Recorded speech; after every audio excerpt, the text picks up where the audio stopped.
बिहार विधानसभा चुनाव में पहले चरण के लिए चुनाव प्रचार अंतिम चरण में है। पीएम मोदी, गृह मंत्री अमित शाह और कांग्रेस नेता राहुल गांधी ने चुनाव प्रचार में पूरी ताकत झोंक दी है।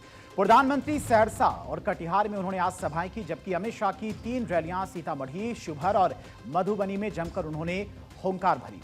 केंद्रीय मंत्री नितिन गडकरी की सीवान, सारण और भोजपुर में रैलियां हुई, तो यूपी के सीएम योगी आदित्यनाथ ने दरभंगा, मुजफ्फरपुर, सीवान और दीघा में जमकर विपक्ष पर हमलावर दिखे और एनडीए के प्रत्याशियों के लिए जनता से वोट की अपील की। वहीं बिहार के सीएम नीतीश कुमार ने भागलपुर में जनता को संबोधित किया।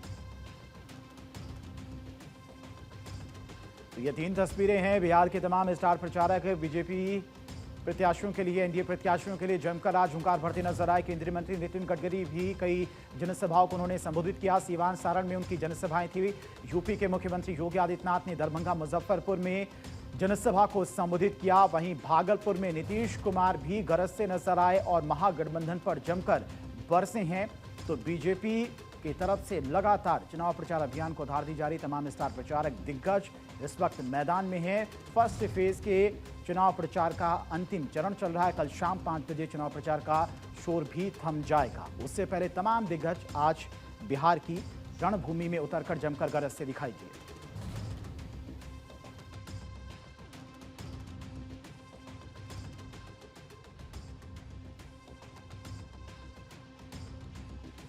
वहीं बिहार चुनाव के पहले चरण का मतदान 6 नवंबर को होना है। ऐसे में जिन सीटों पर पहले चरण में चुनाव होना है, वहां पर धुआंधार प्रचार जारी है। एनडीए खेमी की ओर से प्रधानमंत्री नरेंद्र मोदी, गृह मंत्री अमित शाह से लेकर मुख्यमंत्री नीतीश कुमार समेत तमाम दिग्गज नेता चुनाव प्रचार में जुटे हैं।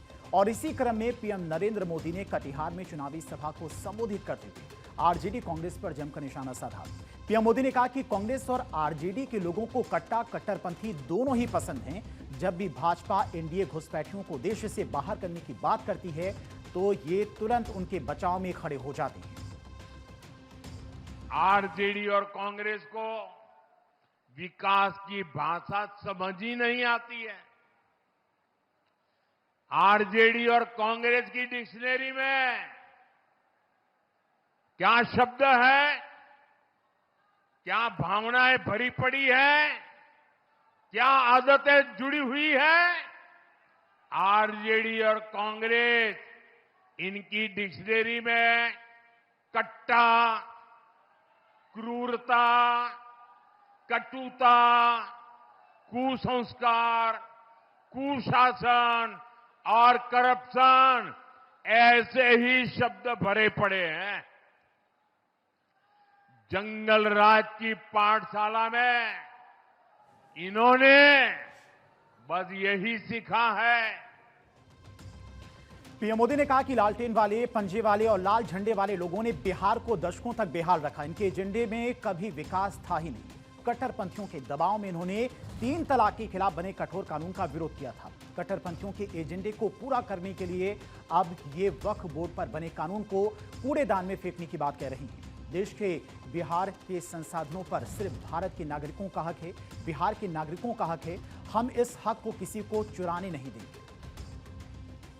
आपको ये भी याद दिलाना चाहता हूं कि लालटेन वाले हो, पंजे वाले हो या उनके इंडी गठबंधन के साथी, ये लोग कैसे बिहार और बिहारियों का अपमान करते हैं। कांग्रेस के पंजाब के एक मुख्यमंत्री थे, उन्होंने एक रैली में खुला ऐलान किया।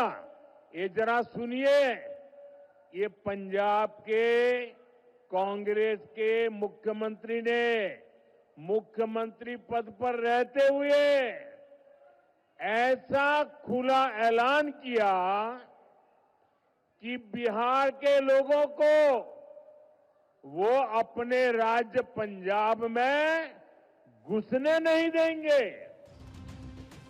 वहीं पीएम मोदी ने कहा कि नीतीश जी के नेतृत्व में मुख्यमंत्री महिला रोजगार योजना के तहत बिहार की बहनों के खाते में 10-10 हजार रुपए पहुंच रहे हैं और अब तक 1,40,00,000 बहनों के खाते में पैसा जमा हो चुका है।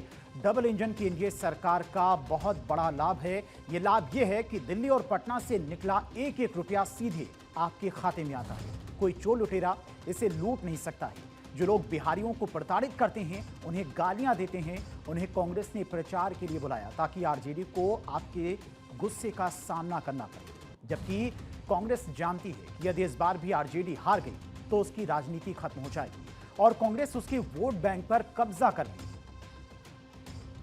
साथियों, हमारी बहनों बेटियों को भी डबल इंजन सरकार डबल शक्ति दे रही है। नीतीश जी ने अगर बेटियों को साइकिल दी तो मोदी ने बेटियों को ड्रोन पायलट बनाने की योजना बनाई। नीतीश जी ने जीविका दीदियों के रूप में बहनों को सशक्त किया तो मोदी लखपति दीदी के रूप में बिहार की लाखों बहनों को लखपति बनाने में जुटा है। केंद्र की मुद्रा योजना से बिहार की लाखों बहनों को स्वरोजगार के लिए बैंक से मदद मिल रही है। वहीं नीतीश जी के नेतृत्व में मुख्यमंत्री रोजगार योजना से बिहार की बहनों के खाते में 10-10 हजार रुपये पहुंच रहे हैं। अभी तक 1,40,00,000 बहनों के खाते में पैसा आ चुका है। साथियों, डबल इंजन की एनडीए सरकार का एक बहुत बड़ा फायदा है। फायदा ये कि दिल्ली और पटना से निकला एक एक रुपया, एक एक पाई सीधी सीधी आपके खाते तक पहुंचती है। कोई चोर लुटेरे लूट नहीं सकते। और बिहार विधानसभा चुनाव को लेकर अमित शाह ने सीतामढ़ी के बेलसंड में एक विशाल जनसभा को संबोधित किया। उन्होंने अपने भाषण में बिहार के विकास, एनडीए सरकार की उपलब्धियों और विपक्ष पर तीखे हमले किए। अमित शाह ने कहा कि अब बिहार में जंगल राज इतिहास बन चुका है और राज्य आज इंफ्रास्ट्रक्चर और इनोवेशन के जरिए विकास के नए कीर्तिमान स्थापित कर रहा है। उन्होंने कहा कि एनडीए सरकार ने बिहार को स्थिरता, सुरक्षा और समृद्धि की दिशा में आगे बढ़ाया है। अभी ये राहुल बाबा कल आए थे, उन्होंने सवाल किया कि मोदी जी आपने क्या किया है। अब राहुल बाबा ने सवाल पूछा है, जवाब तो बनता है या नहीं बनता है भाई? अरे जोर से बोलो, बनता है या नहीं बनता है? राहुल बाबा, मैं तो बनिए का बेटा हूं, जवाब लेकर आया हूं, सुनने की तैयारी रखना। जब सोनिया लालू की सरकार थी देश में 2004 से 14, बिहार को कितना रुपया दिया आप नहीं बताते हो, मगर मैं हिसाब लेकर आया हूं। बिहार को 2,80,000 करोड़ रुपया दिया। बेलसंड वालों कितना दिया था? मैं फिर से बोलता हूं, माताएं नहीं बोलती, ऐसा नहीं चलता है भाई। 2,80,000 करोड़। कितना? आपने 10 साल में 2,80,000 करोड़ दिया। नरेंद्र मोदी जी ने 10 साल में 18,70,000 करोड़ रुपया देने का काम किया। गृहमंत्री अमित शाह ने चुनावी सभा को संबोधित करते हुए कहा कि जब केंद्र में कांग्रेस की सरकार थी तब 10 साल के दौरान बिहार को सिर्फ 2,80,000 करोड़ रुपए दिए, जबकि मोदी सरकार के 10 साल के दौरान बिहार को 18,70,000 करोड़ रुपए दिए गए। किसान सम्मान निधि के तहत किसानों को सालाना मिलने वाली राशि को 6,000 रुपए से बढ़ाकर हमने 9,000 रुपए किया जाएगा। पटना, दरभंगा, पूर्णिया और भागलपुर के एयरपोर्ट को अंतर्राष्ट्रीय एयरपोर्ट बनाया जाएगा। 14 नवंबर 8 बजे बैलेट बॉक्स खुलेंगे, मतपेटियां खुलेगी, 9 बजे मतदान शुरू होगा, मतगणना शुरू होगा और 1 बजते बजते लालू राहुल की पार्टियों का सुपड़ा साफ होगा। यहां पर फिर से एनडीए की सरकार बनने वाली है। सामने के खेमे में ये महागठबंधन में ना नेता है, ना नीति है, ना कार्यक्रम है। मालूम ही नहीं है कौन कौन सी सीट पर लड़ रहा है। यहां पर सभी 243 सीटों पर एनडीए की पांचों पार्टियां पांडव की भांति एक मुश्त होकर चुनाव लड़ रही है। बिहार विधानसभा चुनाव अपने अंतिम चरण में है और इसी कड़ी में केंद्रीय सड़क परिवहन और राज्य मंत्री नितिन गडकरी सारण के जलालपुर पहुंचे, जहां पर आयोजित जनसभा में उन्होंने केंद्र और राज्य सरकार द्वारा कराए गए विकास कार्यों का विस्तृत लेखा जोखा पेश किया तथा बिहार में एक बार फिर डबल इंजन की सरकार बनाने की अपील की। गडकरी ने कहा कि यह चुनाव किसी पार्टी का नहीं बल्कि बिहार की जनता की तकदीर का फैसला है। जब तक पटना और दिल्ली में एक ही विचारधारा की सरकार नहीं होगी तब तक विकास की गति राजधानी एक्सप्रेस की स्पीड नहीं पकड़ पाएगी। उन्होंने दावा किया कि पिछले सालों में देश ने तेजी से प्रगति की है और आने वाला दशक भारत का होगा। विकास का मुद्दा उठाते हुए केंद्रीय मंत्री ने कहा कि केंद्र सरकार किसानों की स्थिति सुधारने के लिए लगातार काम कर रही है। किसानों को उन्होंने अन्नदाता के साथ ऊर्जादाता बताते हुए कहा कि आने वाले दिनों में एथेनॉल उत्पादन के जरिए देश को ईंधन आयात के भारी खर्च से मुक्ति मिलेगी। वर्तमान में 22 लाख करोड़ रुपए मूल्य का ईंधन आयात किया जाता है, जिसे कम करने और आत्मनिर्भर बनने के प्रयास जारी है। लक्ष्य है कि भारत न केवल ईंधन आयात बंद करे बल्कि ईंधन निर्यातक भी बने। कि हमारी सरकार ने किसान को केवल अन्नदाता नहीं माना है, तो किसान को ऊर्जादाता माना है। बहनों और भाइयों, आज हमारा किसान ऊर्जा भी बनाता है। आपके जिले में कितनी संख्या है? आपके जिले में संख्या कितनी है? तुम्हारे ऐसे 3 जिले हो गए, उसको जितनी बिजली लगती है उतनी बिजली मेरे क्षेत्र में किसान तैयार करते हैं। अब ये पेट्रोल डीजल आप यूज कर रहे हो या गाड़ियां खड़ी है, मैं जब पहले बोलता था तो लोग हंसते थे, पर आज मुझे बताते हुए खुशी हो रही है कि हमारा किसान केवल अन्नदाता नहीं ऊर्जादाता बना। अब ऊर्जादाता नहीं ईंधनदाता बना है। बिहार के विकास कार्यों पर बात करते हुए गडकरी ने कहा कि राज्य में सड़कों का जाल बिछाया जा रहा है। उन्होंने बताया कि गंगा नदी पर 13 बड़े पुलों का निर्माण कार्य तेजी से जारी है, जिससे यातायात और व्यापार दोनों को नई रफ्तार मिलेगी। उन्होंने कहा कि विकास के लिए जात पात से ऊपर उठकर वोट करना होगा, तभी मांझी की जनता विकास की मुख्य धारा में कदम से कदम मिलाकर आगे बढ़ सकेगी।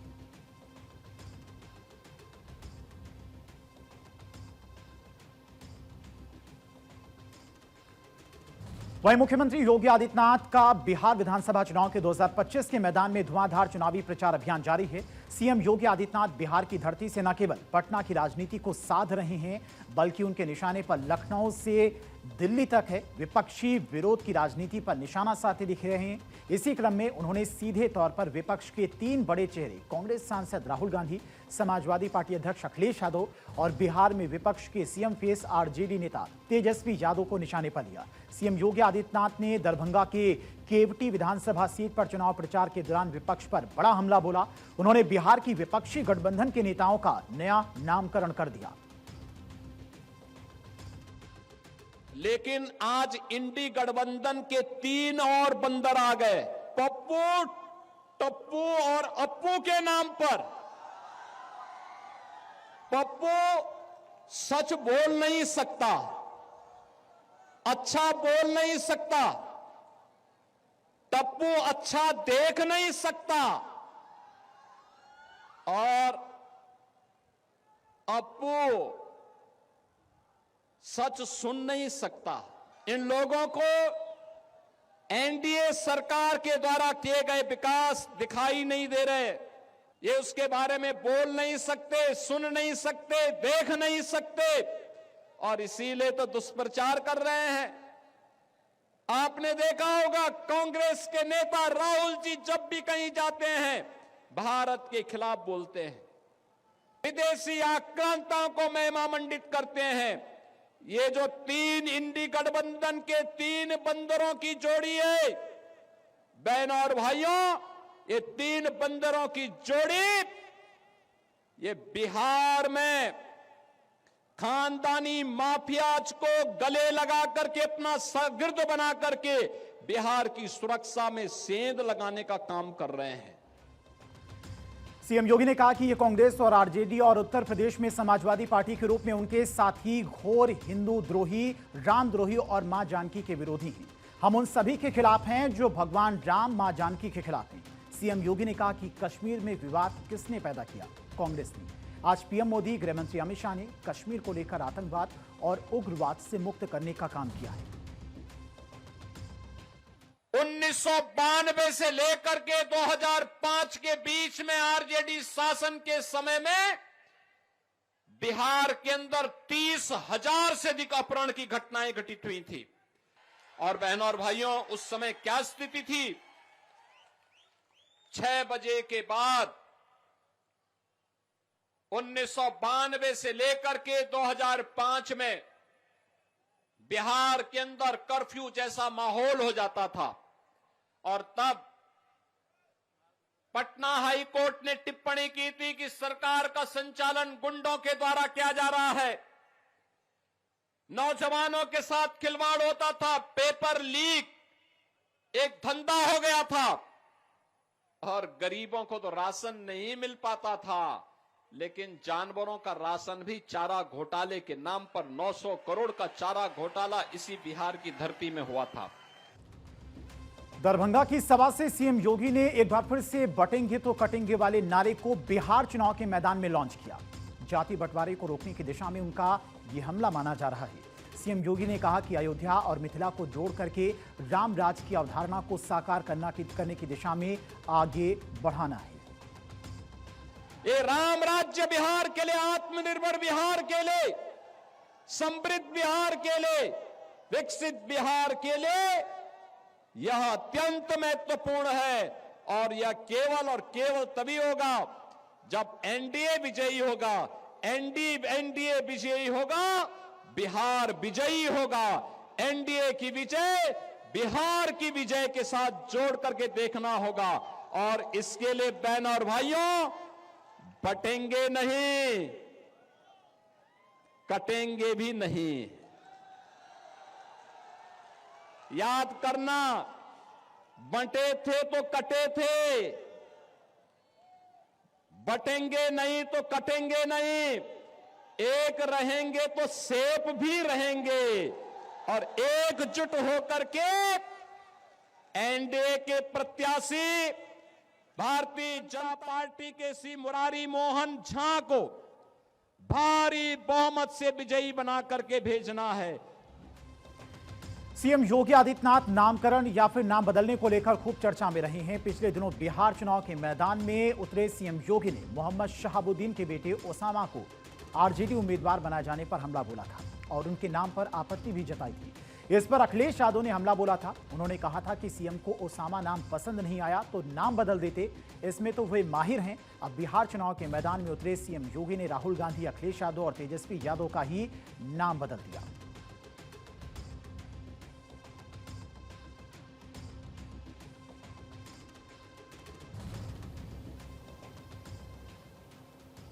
बिहार से लेकर राजस्थान तक राजनीतिक हलचल तेज है। महागठबंधन को लेकर लगातार बैठकों और रणनीतिक चर्चाओं का दौर जारी है।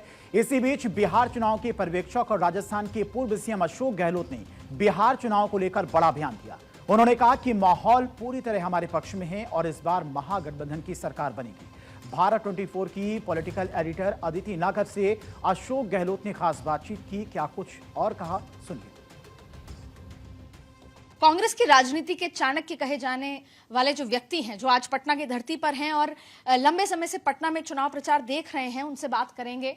चाणक्य जिन्हें अशोक गहलोत कहा जाता है। गहलोत साहब, आप आए और सब कुछ ठीक हो गया, लेकिन पहला सवाल मेरा ये है और जो आपके मुंह से जवाब जनता भी सुनना चाहती है। प्रधानमंत्री नरेंद्र मोदी ने कहा कि आपके ऊपर, क्योंकि आप ही ने गठबंधन अनाउंस किया, तो आपके ऊपर कट्टा रखा गया और तेजस्वी यादव ने कहा कि मुझे मुख्यमंत्री घोषित किया जाए। वास्तविकता समझना चाहते हैं जो प्रधानमंत्री ने कहा है कि क्या वास्तव में आपके ऊपर कट्टा रखा गया था? ऐसा कुछ नहीं है। स्वाभाविक चॉइस ही तेजस्वी थे। तेजस्वी जी चॉइस स्वाभाविक थे। कब डिक्लेयर करना ये राहुल जी और तेजस्वी जी की अंदरूनी बात है। राजनीति में हर चीज का महत्व होता है, टाइमिंग का भी, कि किस टाइम पे क्या फैसला करें। तो उसी टाइमिंग के हिसाब से फैसला किया गया, ना इसमें देरी हुई जो लोगों को लग रहा था भ्रम। पॉलिटिक्स में होता है भाई कि ये फैसला अभी तक क्यों नहीं हुआ पाए, तो ये बात चल पड़ी थी। वरना दोनों ने कि तेजस्वी जी और राहुल जी जब साथ यात्रा कर रहे थे तब से आपस में जो उनकी बात हुई होगी उस रूप में फैसला आज बाद में टाइम पे हुआ है, मैं मानता हूँ। तो सर एक चीज की और ये समझना चाहेंगे, आपने टाइमिंग का जिक्र किया, आपने कहा सही टाइम पे अनाउंस होता है। तो जब मुख्यमंत्री अनाउंस कर दिया आपने डिप्टी सीएम अनाउंस कर दिए, तो फिर एक बार सत्ता पक्ष या बीजेपी ये सवाल कर रही है कि कांग्रेस इतना भी बार्गेन नहीं कर पाई कि वो अपने लिए एक डिप्टी सीएम अनाउंस कर ले। ऐसा क्यों? आप जब बंद कमरे में आपकी बात हुई तो ऐसा नहीं लगे कांग्रेस भी डिप्टी सीएम मांग ले या कुछ? अभी हमने खुद ने तय किया, ये भी एक राजनीति का पार्ट होता है कि हमें कब किस जाति का किस धर्म का व्यक्ति को मान लो करना ही है, पिछड़े व्यक्ति को करना है, तो क्या मैसेज देना है। राजनीति मैसेज की होती है, ये तो पूरे ही काम करते हैं। तो ये थे अशोक गहलोत जो सीनियर ऑब्जर्वर की तरह पटना में हैं, लगातार बिहार के दौरे कर रहे हैं और जो एकजुटता है महागठबंधन की उसके लिए शायद कांग्रेस ने उनको यहाँ रखा है। और यही वजह है कि यहाँ पर तमाम जो लगातार रैलियां और रोड शो हो रहे हैं वो कहीं ना कहीं महागठबंधन को एक कॉन्फिडेंस दिला रहे हैं कि क्या पता सरकार बन जाए। कैमरा पर्सन मुकेश के साथ अदिति नागर, भारत 24 पटना।